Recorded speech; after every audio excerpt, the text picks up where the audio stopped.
Kakatiya mega textile park కింద భూములు కోల్పోయిన వారికి ప్రభుత్వం అండగా నిలిచింది.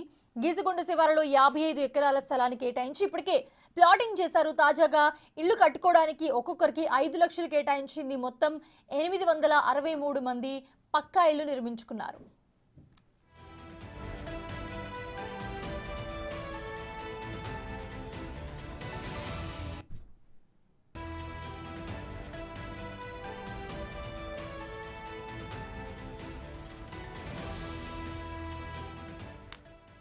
కాకతీయ మెగా టెక్స్టైల్ పార్క్ కింద భూములు కోల్పోయిన వారికి ప్రభుత్వం అండగా నిలిచింది. గీసుకొండ శివార్లో 55 ఎకరాల స్థలాన్ని కేటాయించింది. ఇప్పటికే ప్లాటింగ్ కూడా చేశారు.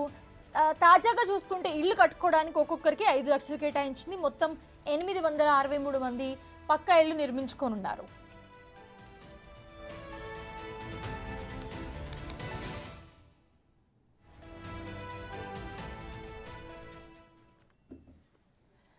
ఇదే అంశానికి సంబంధించి మరిన్ని అప్డేట్స్ మా ప్రతినిధి వేణు అందిస్తారు. వేణు, ప్రస్తుతం కాకతీయ మెగా టెక్స్టైల్ పార్క్ కింద భూములు ఎవరైతే కోల్పోయారో వాళ్ళందరికీ కూడా ఇప్పుడు ప్రభుత్వం అండగా నిలుస్తూ ఉంది. సో ఏం చేస్తుంది ప్రభుత్వం? వీళ్ళందరికీ ఎంతమంది ఉన్నారు? దీంట్లో అప్డేట్స్ ఎలా ఉన్నాయి?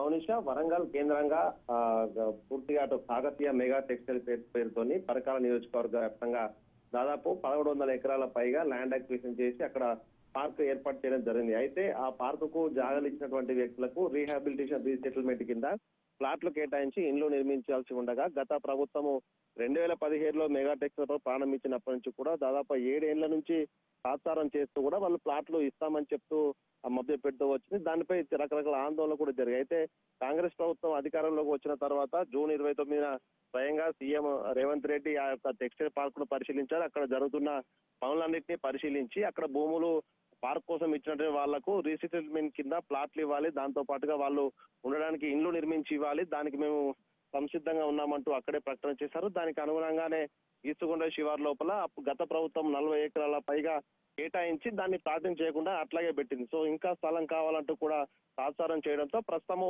మరికొంత స్థలాన్ని కూడా ల్యాండ్ అక్వైర్ చేసిన తర్వాత మొత్తంగా 55 ఎకరాల ప్రాంతాన్ని ప్లాటింగ్ కూడా పూర్తి చేశారు. వాటిని లబ్ధిదారులకు అందించనున్నారు. అయితే దాంతో పాటుగా ప్లాట్స్ ఇవ్వడంతో కాకుండా ఇందిరమ్మ స్కీమ్ కింద 5 లక్షల రూపాయల ఆర్థిక సాయం అందించి వాళ్ళందరికీ ఇల్లు కట్టుకోవడానికి కూడా రేవంత్ సర్కార్ అయితే సహాయపడుతున్నదో దాంతో జీవో ఇష్యూ ప్రధానంగా టెక్స్టైల్ పార్క్ కోసం భూములు ఇచ్చి అన్ని కోల్పోయామంటూ బాధపడుతున్నటువంటి అందరికి కూడా కొంత సంతోషం అయితే కలుగుతుంది. ఇక సీఎం పర్యటన నేపథ్యంలో కూడా దీనికి సంబంధించినటువంటి అలాట్మెంట్ ఆర్డర్స్ కూడా ఇచ్చే అవకాశం అయితే కనిపిస్తోంది. Mounisha, right, thanks for the updates Venu.